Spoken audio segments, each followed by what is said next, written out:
is it that the image of young girls screaming their lungs out with excitement for a pop star is considered crazy, psycho, scary, a bit much, but the image of young boys screaming their lungs out for a footballer is perfectly normal. Boys crying at the footy, that's the love of the game. Girls crying at a Justin Bieber concert, that's pathetic. And as soon as I realised this double standard, I realised that all of my curiosity about fangirls had been sparked by exactly the same judgments. I too had suspected that they were a bit crazy. I'd looked at images of girls screaming for the Beatles, the Backstreet Boys, One Direction, and the word that had come to mind was not excitement, but hysteria. And what I did not know was the history of that word.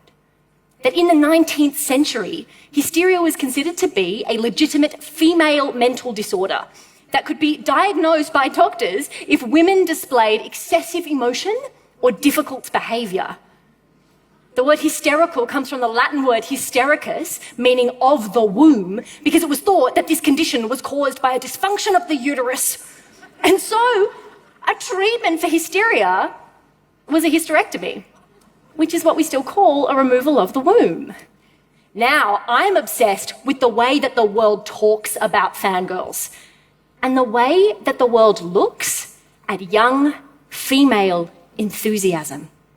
Because I want to know, if girls grow up in a world where words like crazy and psycho and hysterical are casually used to describe female enthusiasm, then how does that shape the way that those girls get to see themselves?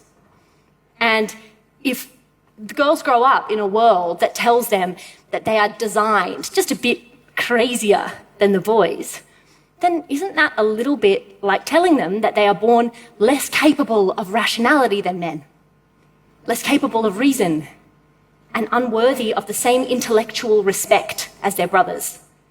Fangirls know how to love something without apology or fear.